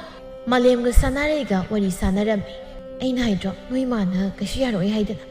ꯁꯅꯥꯔꯩ, ꯅꯪ ꯇꯨꯃꯤꯟ ꯂꯩ. ꯈꯔ ꯂꯩꯔꯒ ꯃꯔꯥꯏꯅ ꯐꯖꯈꯤ. ꯍꯧꯖꯤꯛꯇꯤ ꯅꯪꯅ ꯌꯨꯝꯁꯤꯒꯤ ꯑꯁꯦꯡꯕ ꯃꯧ ꯍꯥꯏꯕꯗꯣ ꯑꯣꯏꯔꯕꯅꯤ. ꯑꯁꯨꯝꯅ ꯃꯥꯂꯦꯝꯅ ꯍꯥꯏꯔꯛꯄꯗꯨꯗ ꯁꯅꯥꯔꯩ ꯃꯊꯣꯏ ꯀꯥꯈ꯭ꯔꯦ. ꯁꯣꯝꯗꯅ ꯑꯌꯤꯡꯕꯤ ꯍꯤꯛꯅ ꯍꯤꯛꯅ ꯀꯞꯆꯔꯤ. ꯁꯥꯈꯤꯅ ꯑꯌꯤꯡꯕꯤꯕꯨ ꯊꯦꯝꯖꯤꯟꯕꯤꯔꯤ. ꯁꯅꯥꯔꯩꯅ, ꯀꯩꯅꯣ ꯌꯨꯝꯁꯤꯕꯨ ꯑꯁꯤ ꯑꯅꯥ ꯊꯣꯛꯄꯗꯧꯅ ꯀꯞꯄꯒ ꯂꯥꯎꯕ ꯇꯧꯔꯤꯁꯤꯕꯣ? ꯇꯣꯛꯅ ꯇꯥꯅꯤꯡꯈꯤꯗ꯭ꯔꯦꯗꯀꯣ. ꯌꯥꯔꯦ, ꯈꯔ ꯀꯞꯄꯗꯤ. ꯅꯥꯀꯣꯡꯁꯦ ꯋꯥ ꯌꯥꯝ ꯆꯤꯜꯂꯦ. ꯀꯞꯀꯦ ꯍꯥꯏꯔꯒ ꯀꯗꯥꯏꯅꯣꯃ ꯀꯞꯄꯤꯔꯨꯔꯣ. ꯑꯦ, ꯑꯐꯥꯎꯕꯤ, ꯀꯩꯅꯣ ꯅꯪꯅ ꯉꯥꯡꯂꯤꯕꯗꯣ? ꯍꯥ? ꯅꯪꯅ ꯑꯗꯨꯝꯅ ꯉꯥꯡꯕ ꯌꯥꯕ꯭ꯔꯥ? ꯅꯪꯅꯤ ꯆꯠꯀꯗꯕꯗꯤ. ꯏꯀꯥꯏꯕ ꯈꯔ ꯈꯔ ꯈꯪꯉꯨꯅꯦ ꯏꯕꯦꯝꯃ. ꯃꯤꯒꯤ ꯃꯀꯥꯗ ꯌꯦꯠꯀꯅꯤ ꯍꯥꯏꯗꯅ ꯂꯥꯛꯂꯤꯕ ꯅꯪꯕꯨ ꯀꯔꯝꯕ ꯅꯨꯄꯤꯅꯣꯅꯦ? ꯅꯁꯛꯇꯨ ꯌꯦꯡꯅꯤꯡꯗꯦꯅꯦ. ꯏꯀꯥꯏ ꯈꯪꯗꯕꯤꯁꯤꯗꯤ. ꯍꯔꯤ ꯍꯥꯏꯗꯨꯅꯤ. ꯑꯩꯕꯨ ꯃꯤꯒꯤ ꯃꯀꯥꯗ ꯌꯦꯠꯂꯤ ꯀꯥꯏꯅ. ꯌꯦꯠꯂꯤꯁꯤꯕꯨ ꯑꯩꯔꯣ ꯃꯥꯔꯣ? ꯍꯥ? ꯅꯨꯄꯥꯅ ꯄꯥꯝꯗꯕ ꯍꯥꯏꯁꯤꯗꯤ ꯍꯤꯡꯒꯗꯧ ꯁꯔꯨꯛꯄꯨꯗꯤ ꯁꯤꯈꯤꯕꯅ ꯐꯩ. ꯍꯧꯖꯤꯛꯇꯤ ꯑꯩꯅ ꯌꯨꯝꯁꯤꯒꯤ ꯌꯨꯝꯕꯨꯔꯦꯝꯕꯤ, ꯑꯗꯨꯒ ꯃꯥꯅ ꯃꯤꯅꯥꯏ. ꯋꯥꯁꯤ ꯇꯥꯕꯗ ꯁꯥꯈꯤ ꯁꯥꯎꯅꯤꯡꯕ ꯍꯦꯟꯈꯤꯕꯅ ꯆꯪꯁꯤꯟꯗꯨꯅ ꯁꯅꯥꯔꯩꯒꯤ ꯃꯃꯥꯏꯗ ꯈꯨꯄꯥꯛꯅ ꯊꯥꯏ. ꯀꯔꯤ? ꯑꯃꯨꯛꯀ ꯍꯥꯏꯈꯣ. ꯍꯥꯏꯌꯣ. ꯀꯅꯥꯅ ꯃꯤꯅꯥꯏ? ꯀꯅꯥꯅ ꯃꯄꯨ? ꯍꯥ? ꯏꯁ, ꯉꯁꯤꯗ ꯂꯥꯛꯄꯤ ꯅꯪꯅ ꯀꯌꯥꯗ ꯅꯥꯄꯜ ꯇꯧꯅ ꯉꯥꯡꯂꯤꯕ? ꯆꯠꯈ꯭ꯔꯣ ꯆꯠꯂꯣ. ꯅꯁꯛꯇꯣ ꯁ꯭ꯋꯥꯏꯗ ꯎꯠꯀꯅꯣ. ꯑꯗꯨꯕꯨꯗꯤ ꯈꯪꯅꯤꯗꯅ. ꯁꯤ ꯍꯥꯏꯔꯝꯂꯒ ꯁꯅꯥꯔꯩ ꯀꯥꯔꯣꯝꯗ ꯆꯪꯈ꯭ꯔꯦ. ꯑꯌꯤꯡꯕꯤꯅ, ꯏꯃꯥ, ꯇꯣꯛꯂꯁꯤ ꯀꯩꯗꯧꯔꯒꯦ? ꯄꯨꯝꯅꯃꯛ ꯑꯩꯒꯤ ꯏꯔꯥꯜ ꯉꯥꯛꯇꯅꯤ. ꯀꯔꯤꯒꯤ ꯏꯃꯧꯅ ꯂꯥꯟꯒꯅꯤ? ꯏꯃꯧ ꯂꯥꯟꯗꯦ. ꯁꯤ ꯀꯞꯀꯅꯨꯁꯦ. ꯇꯣꯛꯑꯣ, ꯇꯣꯛꯑꯣ ꯏꯃꯤ ꯅꯪꯕꯨ. ꯃꯅꯤꯅ, ꯀꯔꯤꯒꯤꯅꯣ ꯏꯃꯨꯡꯁꯤ ꯇꯧꯔꯤ ꯃꯌꯥꯝꯁꯤꯕꯨ? ꯍꯥ? ꯅꯠꯇꯦ, ꯅꯣꯏꯕꯨ ꯂꯩꯀꯥꯏ ꯃꯃꯥꯡꯁꯤꯗ ꯀꯔꯤꯃꯇ ꯏꯀꯥꯏꯕ ꯈꯪꯗ꯭ꯔꯕ꯭ꯔꯥ ꯍꯥꯏꯕꯅꯤ. ꯁꯥꯒ ꯃꯤꯒ ꯑꯣꯟꯁꯤꯟꯅꯔꯕꯗꯤ ꯏꯃꯨꯡ ꯃꯅꯤꯜ ナꯏꯕ ꯍꯥꯏꯕꯁꯦ ꯃꯁꯥꯅ ꯇꯥꯕꯅꯤ. ꯌꯥꯔꯦ, ꯇꯨꯃꯤꯟꯅ ꯂꯩꯅꯔꯣ. ꯃꯣꯏ ꯃꯄꯥꯁꯨ ꯇꯥꯎꯑꯣ. ꯇꯧ ꯉꯝꯕꯤꯁꯤꯗ ꯉꯥꯡꯂꯤꯕꯁꯦ. ꯍꯣꯏ, ꯃꯥꯅ ꯉꯥꯡꯒꯦꯔꯥ ꯑꯃꯅ ꯉꯥꯡꯒꯦꯔꯥ ꯇꯨꯃꯤꯟꯅ ꯈꯤꯇ ꯂꯩꯔꯁꯤ ꯀꯩꯗꯧꯔꯒꯦ? ꯑꯩ ꯀꯣꯛꯁꯤ ꯌꯥꯝꯅ ꯁꯥꯏꯀꯣ. ꯉꯥꯛꯇ ꯄꯣꯊꯥꯒꯦ. ꯑꯁꯨꯝꯅ ꯅꯨꯃꯤꯠꯇꯨꯃ ꯍꯧꯈ꯭ꯔꯦ. ꯁꯅꯥꯔꯩ ꯃꯌꯨꯝꯗꯒꯤꯁꯨ ꯊꯤꯜꯂꯛꯀꯅꯨ, ꯅꯣꯏꯅ ꯊꯣꯛꯄ ꯇꯧꯈ꯭ꯔꯣ ꯍꯥꯏꯔꯛꯄꯗꯒꯤ ꯑꯗꯨꯝ ꯂꯩꯔꯦ. ꯅꯣꯡꯃ ꯑꯌꯨꯛꯀꯤ ꯃꯇꯝꯅꯤ. ꯁꯅꯥꯔꯩꯅ ꯑꯌꯤꯡꯕꯤꯗ, ꯍꯦ ꯏꯅꯥꯏ ꯅꯨꯄꯤ, ꯍꯧꯖꯤꯛ ꯐꯥꯎꯕ ꯀꯩꯗꯧꯔꯤꯒꯦ? ꯍꯥ? ꯅꯣꯡ ꯉꯥꯟꯕꯁꯤ ꯀꯌꯥꯝ ꯀꯨꯏꯔꯒꯦ ꯍꯥꯏꯕꯅꯤ? ꯑꯌꯨꯛꯀꯤ ꯊꯕꯛ ꯃꯌꯥꯝꯁꯤ ꯀꯅꯥ ꯇꯧꯗꯣꯏꯅꯣ? ꯍꯥ? ꯌꯥꯝ ꯊꯨꯅ ꯍꯧꯒꯠꯂꯨ, ꯅꯠꯇ꯭ꯔꯕꯗꯤ ꯑꯩꯅ ꯀꯩꯗꯧꯔꯒꯦ? ꯑꯌꯤꯡꯕꯤ ꯐꯅ ꯁꯥꯎꯅꯤꯡꯂꯕꯁꯨ ꯑꯁꯥꯎꯕ ꯐꯥꯖꯤꯜꯂꯒ ꯈꯨꯝꯗꯦ. ꯇꯞꯅ ꯍꯧꯒꯠꯂꯛꯏ. ꯑꯗꯨꯒ ꯇꯞꯅ ꯍꯥꯏꯔꯛꯏ. ꯏꯅꯥꯎ, ꯋꯥꯗꯣ ꯐꯖ ꯐꯖꯅ ꯍꯥꯏꯌꯨ. ꯃꯤꯅꯥꯏ ꯍꯥꯏꯕꯗꯨꯗꯤ ꯍꯥꯏꯔꯛꯀꯅꯨ. ꯅꯪꯁꯦ ꯑꯩꯒꯤ ꯏꯅꯥꯎꯅꯤ. ꯑꯗꯨꯅ ꯏꯆꯦ ꯑꯗꯨꯗ ꯍꯥꯏꯒꯦꯒ ꯍꯥꯏ. ꯑꯗꯨꯒ ꯁꯤꯃꯁꯨ ꯈꯪ, ꯅꯪꯅ ꯑꯩꯉꯣꯟꯗ ꯊꯧꯗꯥꯒꯗꯕ ꯅꯠꯇꯦ. ꯍꯥꯟꯅ ꯈꯪꯗ꯭ꯔꯕꯁꯨ ꯍꯧꯖꯤꯛꯇꯤ ꯈꯪ. ꯑꯦ, ꯑꯃꯨꯛꯇꯕꯨ ꯅꯣꯛꯈꯤꯒꯦꯗ. ꯀꯔꯤꯕ? ꯅꯪꯁꯦ ꯑꯩꯒꯤ ꯏꯆꯦꯅꯦꯕ? ꯀꯗꯥꯏꯗꯒꯤ ꯋꯥꯈꯜꯅ ꯑꯣꯏꯔꯛꯄ ꯏꯆꯦꯅꯣ ꯍꯥꯏꯁꯤꯕꯣ? ꯍꯦ, ꯏꯀꯥꯏ ꯈꯪꯗꯕꯤ, ꯅꯪꯁꯦ ꯌꯨꯝꯁꯤꯒꯤ ꯃꯤꯅꯥꯏ, ꯈꯪꯉꯕ? ꯑꯗꯨꯒ ꯑꯩꯅ ꯌꯨꯝꯁꯤꯒꯤ ꯃꯄꯨ. ꯃꯤꯅꯥꯏꯕꯨ ꯃꯤꯅꯥꯏ ꯍꯥꯏꯗ꯭ꯔꯗꯤ ꯀꯔꯤ ꯍꯥꯏꯌꯨ ꯍꯥꯏꯕꯅꯣ? ꯍꯥ? ꯅꯆꯤꯟꯗꯣ ꯄꯦꯠ ꯄꯦꯠ ꯈꯨꯝꯂꯛꯀꯅꯨ. ꯊꯕꯛ ꯃꯌꯥꯝꯁꯦ ꯌꯥꯝ ꯊꯨꯅ ꯇꯧꯔꯨꯁꯣ. ꯆꯠꯂꯣ. ꯉꯥꯏꯍꯥꯛ ꯂꯩꯔꯕꯗꯤ ꯁꯤꯔꯨꯝ ꯅꯥꯔꯨꯝ ꯇꯧꯕꯤꯗꯨꯅ ꯑꯃꯨꯛ ꯂꯥꯎꯔꯛꯂꯅꯤ. ꯏꯅꯥꯎ, ꯑꯗꯨꯃꯥꯏꯅ ꯍꯥꯏꯒꯅꯨ. ꯅꯪꯅ ꯁꯤꯔꯨꯝ ꯅꯥꯔꯨꯝ ꯇꯧꯕ ꯍꯥꯏꯔꯤꯕꯗꯣ ꯑꯩꯈꯣꯏꯒꯤꯗꯤ ꯏꯃꯥ ꯍꯥꯏ. ꯅꯪꯒꯤ ꯏꯅꯥꯎ ꯍꯥꯏꯕ ꯋꯥꯍꯩꯗꯣ ꯍꯥꯏꯔꯛꯀꯅꯨ ꯍꯥꯏꯔꯒ ꯁꯨꯝ ꯍꯥꯏꯔꯤꯁꯤ ꯀꯩꯒꯤꯅꯣ? ꯍꯥ? ꯁꯤꯔꯨꯝ ꯅꯥꯔꯨꯝ ꯇꯧꯕꯤꯗꯨꯕꯨ ꯁꯤꯔꯨꯝ ꯅꯥꯔꯨꯝ ꯍꯥꯏꯕꯒꯤ ꯋꯥꯅꯤ. ꯁꯤ ꯀꯔꯤ ꯀꯥꯏꯔꯒꯦ? ꯏꯅꯥꯎ, ꯅꯪꯁꯤ ꯒ꯭ꯌꯥꯟ ꯌꯥꯝ ꯇꯥꯗꯦ ꯑꯁꯦꯡꯕ. ꯋꯥ ꯉꯥꯡꯕꯗꯅꯦ ꯋꯥꯈꯜꯗꯣ ꯈꯔ ꯈꯜꯂꯒ ꯉꯥꯡꯉꯨꯀꯣ. ꯑꯁꯤ ꯍꯥꯏꯔꯝꯂꯒ ꯑꯌꯤꯡꯕꯤ ꯊꯣꯛꯈ꯭ꯔꯦ. ꯁꯅꯥꯔꯩꯅ ꯍꯥꯏꯍꯧꯏ. ꯏꯁ, ꯑꯩꯕꯨ ꯒ꯭ꯌꯥꯟ ꯇꯥꯗꯦ ꯀꯥꯏꯅ. ꯑꯣ, ꯒ꯭ꯌꯥꯟ ꯇꯥꯕꯤꯕꯦꯝꯃ. ꯅꯪ ꯑꯩꯅ ꯅꯉꯛ ꯁꯝꯗꯨ ꯄꯥꯏꯔꯒ ꯏꯟꯗꯧꯕꯨ ꯀꯨꯏꯗ꯭ꯔꯕꯅꯤ ꯅꯪ.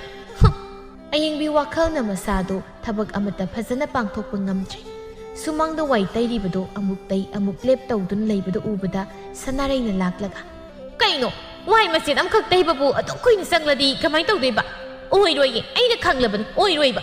ꯑꯗꯨꯅꯅꯤ ꯅꯨꯄꯥꯅ ꯄꯥꯝꯕꯤꯗ꯭ꯔꯤꯗꯣ ꯀꯣ.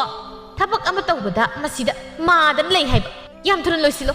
ꯑꯗꯨꯒ ꯀꯣꯂꯤꯛ ꯑꯃꯥꯡꯕꯁꯤꯡꯗꯣ ꯑꯃꯨꯛ ꯐꯦꯡꯉꯨꯁꯣ ꯑꯌꯦꯡꯕꯤꯅ ꯈꯜꯂꯤ ꯑꯩꯕꯨ ꯁꯨꯃꯥꯏꯅ ꯀꯩꯁꯨ ꯂꯩꯇꯕꯤ ꯃꯥꯒꯤ ꯈꯗꯥꯡ ꯃꯈꯥꯗꯁꯨ ꯃꯥꯅ ꯉꯥꯡꯕ ꯇꯥꯔꯒ ꯂꯩꯔꯗ꯭ꯔꯅꯦ ꯑꯁꯨꯝꯅ ꯃꯈꯨꯠꯅ ꯅꯨꯔꯥꯗꯨ ꯄꯥꯏꯔꯒ ꯋꯥꯈꯜ ꯈꯜꯂꯤꯉꯩ ꯁꯅꯥꯔꯩꯅ ꯑꯌꯦꯡꯕꯤꯒꯤ ꯃꯀꯣꯛꯇ ꯏꯜꯂꯛꯏ ꯑꯩꯅ ꯍꯥꯏꯁꯤ ꯀꯅꯥꯗꯅꯣ ꯍꯥ ꯃꯤꯅ ꯍꯥꯏꯁꯤ ꯇꯧꯒꯦꯗꯤ ꯍꯥꯏꯗ꯭ꯔꯒ ꯂꯦꯞꯄꯒ ꯎꯪꯗꯅ ꯂꯩ ꯍꯥꯏꯕꯅꯤꯗ ꯑꯌꯦꯡꯕꯤ ꯇꯨꯁꯤꯜꯂꯤ ꯁꯟ ꯑꯇꯦꯕꯅ ꯋꯥꯏꯕ ꯁꯔꯨ ꯐꯪꯉꯤ ꯍꯥꯏꯅꯕꯒꯨꯝ ꯉꯁꯥꯏꯗꯒꯤ ꯁꯥꯎꯔꯝꯗꯕ ꯑꯌꯦꯡꯕꯤ ꯁꯥꯎꯔꯛꯇꯨꯅ ꯄꯥꯏꯔꯤꯕ ꯅꯨꯔꯥꯗꯨꯅ ꯁꯅꯥꯔꯩꯗ ꯊꯣꯝꯃꯤ ꯈꯪꯕ꯭ꯔ ꯅꯨꯡꯉꯥꯏꯕ꯭ꯔ ꯌꯦꯡ ꯅꯪꯅ ꯑꯩꯕꯨ ꯀꯩꯁꯨ ꯂꯩꯇꯅ ꯈꯟꯕ ꯌꯥꯕ꯭ꯔꯥ ꯍꯥ ꯏꯀꯥꯏ ꯈꯪꯗꯕꯤ ꯃꯤꯒꯤ ꯅꯨꯄꯥ ꯃꯨꯟꯕꯤ ꯅꯪ ꯑꯩꯅ ꯁꯨꯝ ꯌꯦꯡꯕꯅꯤ ꯍꯥꯏꯕꯤꯒꯦ ꯇꯥꯖꯧ ꯅꯨꯄꯥꯅ ꯌꯥꯔꯦ ꯍꯥꯏꯕꯒꯤ ꯃꯇꯤꯛ ꯅꯪꯅ ꯋꯥꯉꯥꯡ ꯀꯝꯖꯥꯎ ꯈꯨꯜꯂꯤꯕꯗꯣ ꯅꯣꯡꯃꯗꯤ ꯅꯪ ꯅꯣꯔꯣꯛꯀꯤ ꯀꯣꯝꯗ ꯁꯣꯏꯗꯅ ꯇꯥꯔꯛꯈꯤ ꯑꯗꯨꯒ ꯀꯩꯁꯨ ꯂꯩꯇꯕꯤ ꯅꯪꯅ ꯑꯩꯉꯣꯟꯗ ꯎꯁꯤꯠꯇꯕꯗꯤ ꯌꯥꯔꯣꯏ ꯈꯪꯂꯕ꯭ꯔꯥ ꯑꯌꯦꯡꯕꯤ ꯂꯩꯈꯣꯝ ꯃꯌꯥꯝ ꯇꯩꯔꯤ ꯑꯗꯨꯒ ꯀꯞꯄꯒ ꯃꯥꯂꯦꯝ ꯀꯧꯔꯛꯏ ꯍꯣ ꯅꯨꯄꯥ ꯇꯥꯔꯤꯕ꯭ꯔꯣ ꯃꯤꯅꯥꯏ ꯅꯨꯄꯤꯁꯤꯅ ꯑꯩ ꯍꯥ ꯇꯧꯔꯦ ꯑꯃꯨꯛꯇ ꯊꯣꯛꯂꯛꯑꯣ ꯍꯥꯏꯕ ꯇꯥꯔꯕ꯭ꯔꯣ ꯑꯁꯨꯝꯅ ꯂꯥꯎ ꯂꯥꯎꯗꯨꯅ ꯀꯧꯔꯛꯏ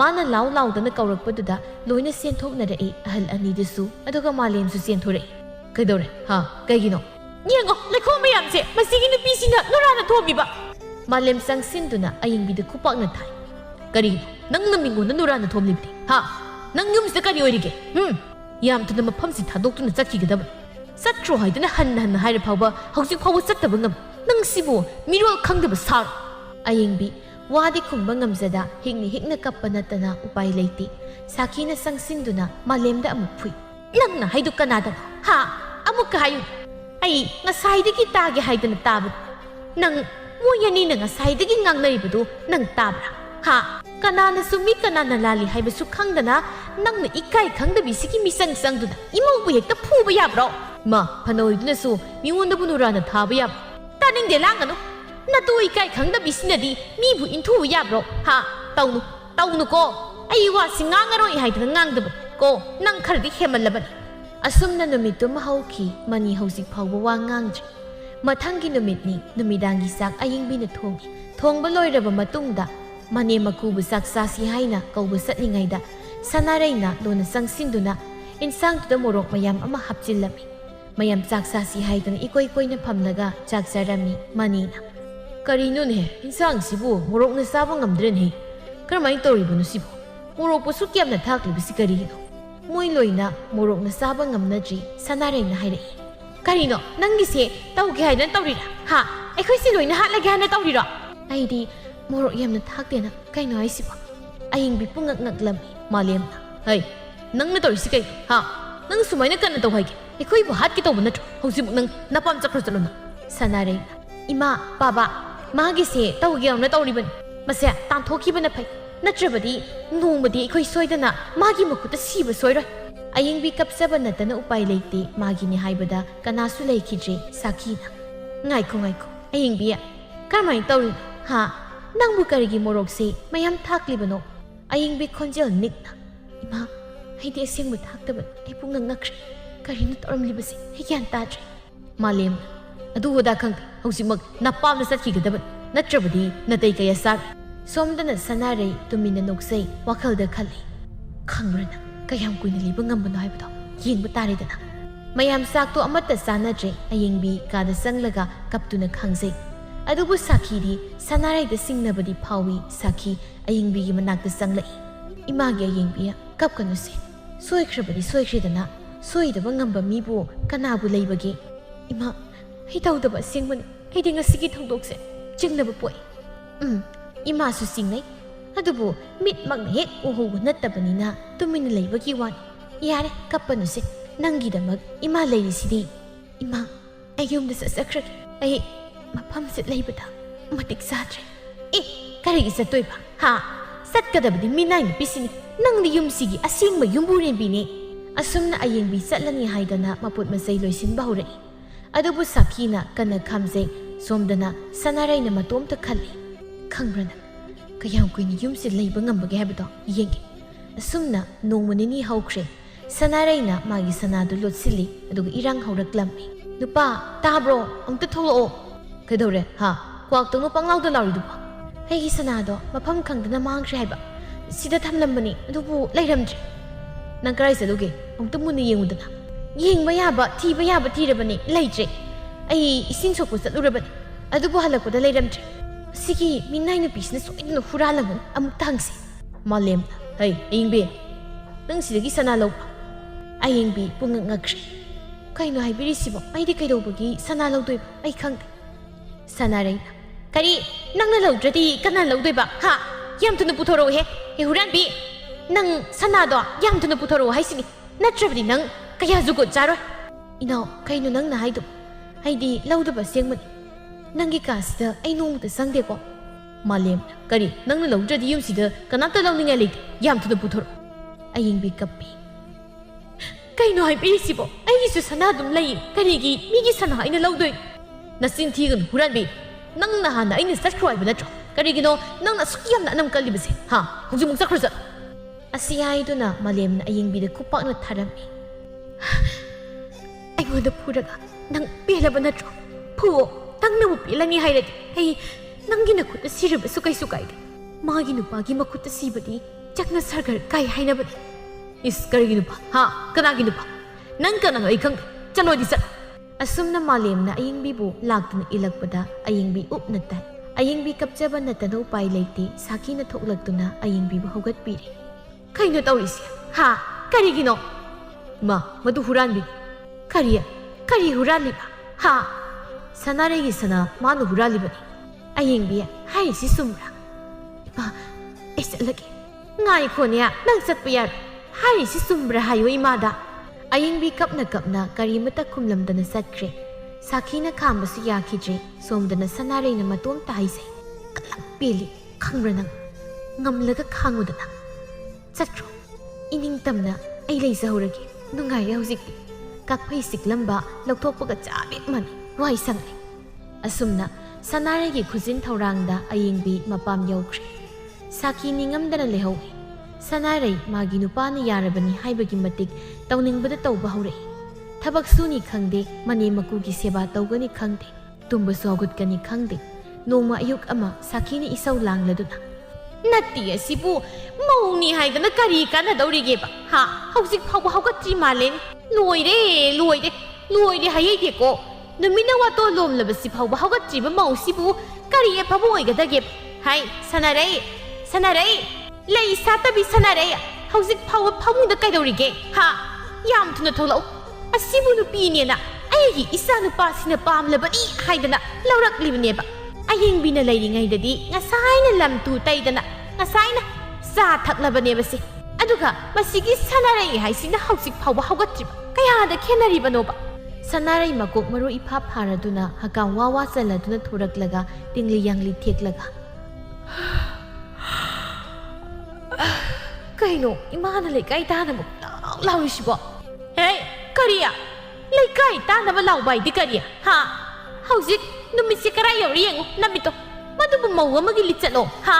Nasam na nado dasu phazana pullaga thoglau. Hey, nupina tumba hawgalak paibase. Yam lubani ni he nang makarim ta khangdrabra ne kaino imana ngon yengsin base togat pasi bu yengsi le saita kaino khangde hore ngak leiraga tawba yaba thabak sibo kariya thabak haisi matam sana tawgadaba hore numit jungla kanda lai duk thage hairo ha sakna karam kan thongdui ba as ngasidi sak to imana khra thong ai isa sikya nungai te kaya tangam liba mongno ne ai ngamoi hey nang pabana sa thakningi hayobani Sado yam tuna lo naga purau ko. Kay digi sano da ay isa nung ay tiharaga ngagda tumukiki. Asi hayram laga sanaray amuk susangsi laga tumkri. Hari sibu kamay na ngangnan to ino ni asipa. Ay gi isa sinapami ahay da na masipurak libani. Kay nang namusangay sila. Ha, manay do kari hay. O lay dug tau sa loloy ay ngamoy moy maray tawzan. Ay kay nun he mga moy radi nataw do taw. Ho isa nung ay tihay da hip libani ay siya. Ang namarol naman ay sa tapag yam tawaning ba sina? Saki na, malayam. Nati kanino noy na tawrise, ha? Nang napamza na laurag liban no pisi boy bungo kamay taw siya ba? Mawa maoy bagi, niti niyo mamasum na sate. Hausik pawba bu, pamungda layraga. Karam kanda, kari tabag taw doy no, ha? Yam ning de ko, ay wayam na ngang ning de ko. Sanaray hawgalai aduga kon karakan na hayre. Kayo na iman tawrise ba? Ay ni isa nung ay te hayda na hayda na, kayo imana tana ngang liba sibo. Atu yorak labadi niya. Tawning laga tawgani, tawning draga tokan. Kaya do usitrino ni masi. Hey, apawbi, ꯃꯤꯒꯤ ꯅꯨꯄꯥ ꯃꯨꯟꯕꯤ ꯅꯪ ꯉꯁꯤ ꯅꯄꯥꯝ ꯌꯧꯅꯤꯡꯕ꯭ꯔꯥ ꯍꯥ ꯀꯅꯥꯅ ꯑꯩꯕꯨ ꯇꯥꯟꯕꯤꯗꯣꯏꯕ ꯇꯥꯟꯕꯤꯔꯣ ꯉꯝꯂꯒ ꯌꯨꯝꯁꯤꯗ ꯑꯩꯕꯨ ꯇꯥꯟꯕꯤꯅꯕ ꯀꯅꯥꯁꯨ ꯂꯩꯇꯦ ꯍꯥꯏ ꯃꯥꯂꯦꯝ ꯉꯥꯡꯂꯤꯕꯁꯤ ꯇꯥꯕ ꯅꯠꯇ꯭ꯔꯥ ꯅꯪ ꯀꯔꯤꯒꯤꯅꯣ ꯅꯪꯅ ꯇꯨꯃꯤꯟꯅ ꯂꯩꯔꯤꯕꯗꯨꯕꯣ ꯍꯥ ꯌꯥꯔꯦꯕ ꯏꯃꯥ ꯇꯟꯗꯕ꯭ꯔꯥ ꯈꯪꯗꯦ ꯏꯃꯥꯁꯨ ꯃꯤꯅ ꯃꯁꯥ ꯅꯨꯡꯉꯥꯏꯇꯦ ꯍꯥꯏꯔꯗꯤ ꯀꯣꯛꯇꯣ ꯀꯔꯤꯅꯣ ꯇꯥꯅ ꯇꯥꯅ ꯉꯥꯡꯉꯤꯗꯨꯕꯣ ꯑꯁꯨꯝꯅ ꯍꯥꯏꯔꯛꯄꯗꯨꯗ ꯁꯅꯥꯔꯩ ꯋꯥꯈꯜꯗ ꯃꯊꯣꯏ ꯀꯥꯕ ꯍꯦꯜꯂꯛꯏ ꯁꯥꯈꯤꯅ ꯍꯔꯦ ꯏꯃꯥꯒꯤ ꯃꯥꯂꯦꯝ ꯅꯪꯃꯛꯅ ꯑꯗꯨꯝꯅ ꯍꯥꯏꯔꯕ ꯃꯥꯅ ꯑꯁꯨꯝꯅ ꯇꯧꯔꯤꯕꯁꯦ ꯉꯁꯤ ꯈꯛꯀꯤ ꯋꯥ ꯅꯠꯇꯦ ꯃꯇꯝ ꯑꯌꯥꯝꯕꯗ ꯌꯥꯍꯧ ꯊꯦꯡꯅ ꯍꯧꯒꯠꯂꯤ ꯑꯌꯨꯛꯀꯤ ꯂꯥꯏ ꯇꯤꯟꯒꯤ ꯊꯕꯛ ꯇꯧꯅꯤ ꯈꯪꯗꯦ ꯑꯩꯅ ꯑꯌꯥꯝꯕ ꯇꯧꯗꯅ ꯂꯩꯔꯦ ꯃꯥꯅ ꯏꯅꯦꯝ ꯁꯥꯔꯦ ꯑꯩꯅ ꯃꯧ ꯁꯥꯔꯦ ꯑꯗꯨ ꯀꯩꯗꯧꯔꯒꯦ ꯑꯅꯥ ꯑꯌꯦꯛ ꯍꯥꯏꯁꯤꯗꯤ ꯈꯔꯁꯨ ꯃꯇꯦꯡ ꯄꯥꯡꯅꯒꯗꯕꯅꯤ ꯀꯩꯅꯣ ꯏꯃꯥꯒꯤ ꯃꯥꯂꯦꯝ ꯏꯃꯧ ꯑꯌꯦꯡꯕꯤ ꯂꯩꯔꯤꯉꯩꯗꯗꯤꯅꯦ ꯌꯦꯡꯉꯣ ꯑꯩꯈꯣꯏꯅ ꯍꯧꯒꯠꯂꯛꯇ꯭ꯔꯤꯀꯥꯟꯗ ꯃꯥꯅ ꯍꯥꯟꯅ ꯋꯥꯏ ꯁꯤꯠ ꯁꯦꯡꯂ ꯃꯇꯨꯡꯗ ꯂꯥꯏ ꯇꯤꯟ ꯈꯨꯔꯝꯗꯅ ꯂꯣꯏꯔꯕꯅꯤ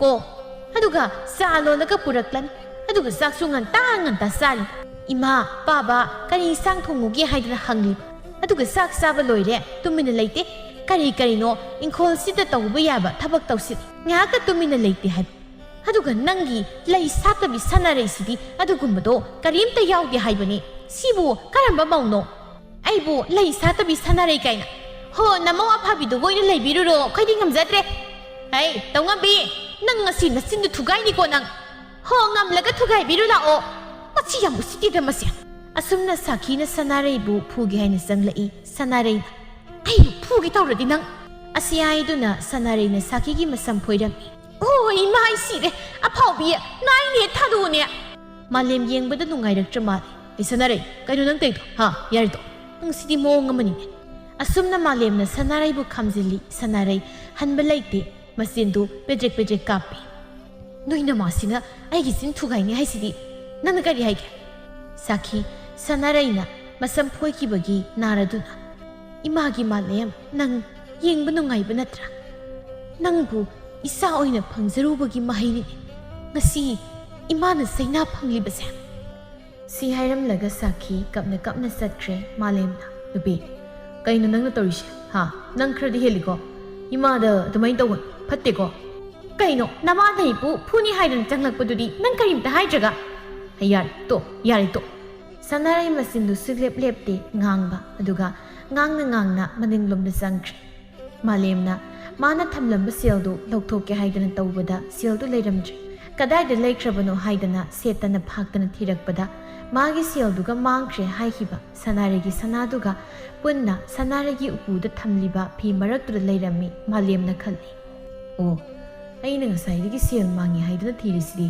ꯁꯤꯗ ꯂꯩꯔꯦꯗꯅ ꯑꯗꯨꯒ ꯃꯥꯒꯤ ꯃꯥꯡꯈ꯭ꯔꯦ ꯍꯥꯏꯔꯤꯕ ꯁꯅꯥꯗꯨꯁꯨ ꯁꯤꯗ ꯂꯩꯔꯦ ꯐꯩ ꯑꯁꯨꯝꯅ ꯈꯜꯂꯒ ꯁꯅꯥꯔꯩ ꯆꯪꯂꯛꯄ ꯉꯥꯏꯔꯝꯃꯤ ꯁꯅꯥꯔꯩ ꯆꯪꯂꯛꯏ ꯃꯥꯂꯦꯝꯅ ꯁꯅꯥꯔꯩ ꯑꯩꯅ ꯁꯤꯗ ꯊꯝꯕ ꯁꯦꯜꯗꯨ ꯂꯩꯔꯝꯗ꯭ꯔꯦ ꯅꯪ ꯂꯧꯊꯣꯛꯄ꯭ꯔꯣ ꯀꯥꯏꯗꯒꯤ ꯁꯦꯜ ꯑꯩ ꯈꯪꯗꯦ ꯑꯁꯦꯡꯕ ꯍꯥꯏ ꯑꯩ ꯍꯧꯖꯤꯛ ꯁꯤꯖꯤꯟꯅꯒꯦ ꯇꯧꯕꯅꯤ ꯂꯧꯊꯣꯛꯂꯕꯗꯤ ꯄꯤꯔꯛꯑꯣ ꯀꯥꯁꯤꯗ ꯀꯅꯥꯝꯇ ꯆꯪꯕ ꯅꯠꯇꯦ ꯅꯪꯅ ꯂꯧꯗ꯭ꯔꯕꯗꯤ ꯀꯅꯥꯅ ꯂꯧꯒꯅꯤ ꯀꯩꯅꯣ ꯅꯨꯄꯥ ꯂꯧꯗꯦ ꯍꯥꯏꯗꯤ ꯂꯧꯗꯦ ꯅꯪꯅ ꯊꯝꯐꯝ ꯁꯦꯔꯥꯟꯅꯕ ꯑꯣꯏꯔꯝꯒꯅꯤ ꯅꯪ ꯑꯁꯦꯡꯕ ꯂꯧꯗꯦ ꯁꯅꯥꯔꯩ ꯈꯣꯜ ꯈꯔ ꯀꯜꯂꯞꯅ ꯀꯩꯅꯣ ꯂꯧꯗꯦ ꯍꯥꯏꯔꯒ ꯍꯟꯖꯤꯟ ꯍꯪꯉꯤꯁꯤꯕꯣ ꯃꯥꯂꯦꯝ ꯁꯅꯥꯔꯩꯒꯤ ꯃꯃꯥꯏꯗ ꯈꯨꯄꯥꯛꯅ ꯊꯥꯏ ꯀꯩꯅꯣ ꯑꯩꯅ ꯅꯪꯁꯦ ꯃꯇꯝ ꯁꯥꯡꯅ ꯂꯣꯏꯅꯔꯛꯄꯅꯤ ꯍꯥꯏꯗꯅ ꯅꯨꯡꯁꯤꯅ ꯈꯜꯂꯨꯕꯅꯤ ꯑꯗꯨꯕꯨ ꯅꯪꯗꯤ ꯌꯥꯝ ꯐꯠꯇꯕ ꯑꯣꯏ ꯂꯩꯔꯝꯃꯤ ꯁꯦꯜꯒ ꯁꯅꯥꯒꯗꯨ ꯂꯧꯊꯣꯛꯂꯒ ꯁꯤ ꯀꯩꯅꯣꯕ ꯁꯅꯥꯔꯩ ꯏꯉꯛ ꯉꯛꯅ ꯌꯦꯡꯂꯒ ꯂꯩ ꯅꯪꯅ ꯀꯩꯁꯨ ꯂꯥꯟꯖꯗꯕꯤ ꯏꯆꯝ ꯆꯝꯖꯕꯤ ꯑꯌꯤꯡꯕꯤꯕꯨ ꯅꯪꯅ ꯁꯅꯥ ꯍꯨꯔꯥꯜꯂꯤ ꯍꯥꯏꯗꯨꯅ ꯃꯔꯥꯜ ꯄꯤꯁꯤꯜꯂꯒ ꯇꯥꯟꯊꯣꯛꯈꯤꯕ ꯅꯠꯇ꯭ꯔꯥ ꯑꯗꯨꯒ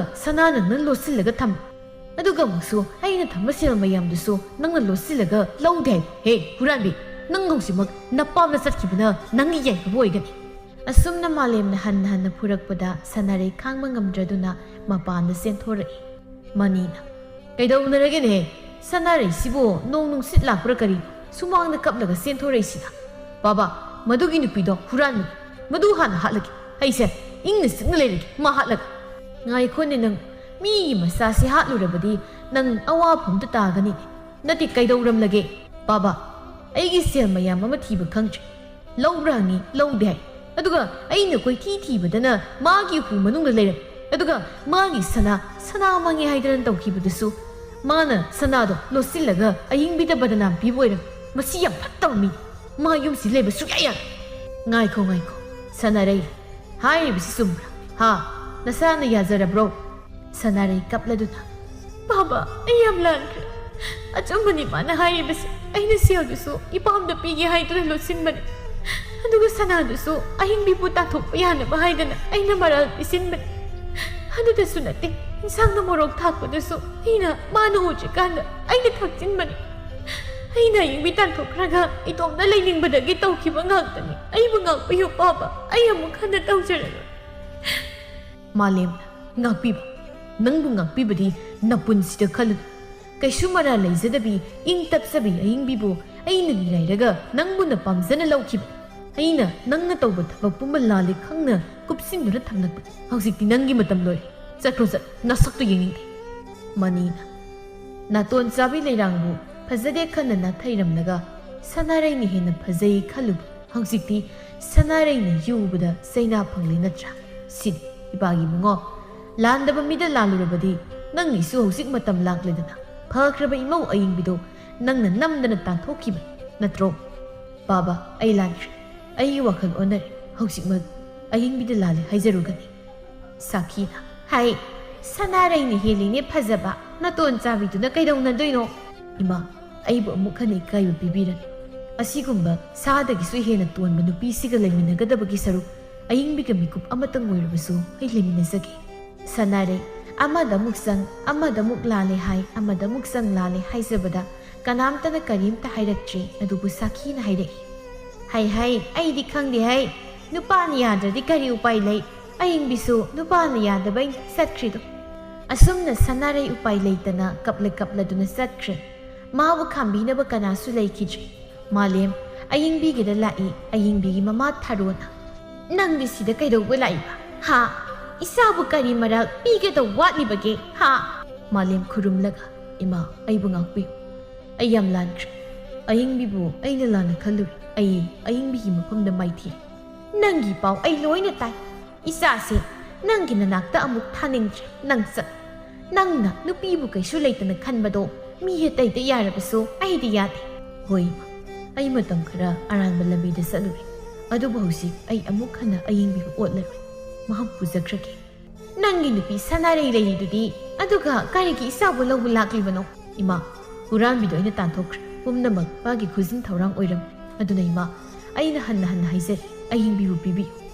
Pare, nang na thamoy siyang na hairabani. Duga matungda amuk hana otle haiba pao tarabani nang, kaya natay saray ko. Asum na malim na aying bibu pudo na lakpado ubada, saki na haraw na kaurai. Imagi aying bi, law, imakon gilaw. Imawgi asum madaramada na, pumnamak may tiba pire, imayam nungay. Aying bi saki ka konaraga kapminay, saki na. Karigi kaplibano, ha? Hausik tinungay bahay ba do, oira daw ba, karigi imaw na kapkani. Manina, landa bahay ba sina matampumada, zoy oigadam. Hausik ti, imawgi mapamda, pumnamak may tireda na, nungay. Aying bina, pumnamak, imapaba na ay baluna nung sinat awibadagi. Matam supada, nawawunong sibi, kang dahi tatakpi. Manina, yari, ngasi ay ba numit sidagi, ikoy kanasay na balay na, nung sisa na, haraw nungay na lamin na rasiko. Dugay pagi malim, sanaragi wapam di, kamain to pa. Kung ipago sinamarulong.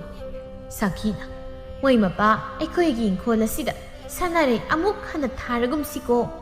Baba, ima, sanaray budi, natun sabi na palayrapi. Asiyang bara ni isagi wasipa. Asiyang manima.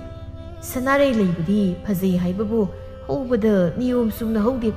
Ado budi, natun sabi layrang di, masagi tingkang yaw zabani na, masana masabo, lamihin ba kaya dagi, ngakpok sabani. Moy pun na nokminay, asum na, ngasi hay ba numit sidagi, moy nung sisana na, ingnasik na panki.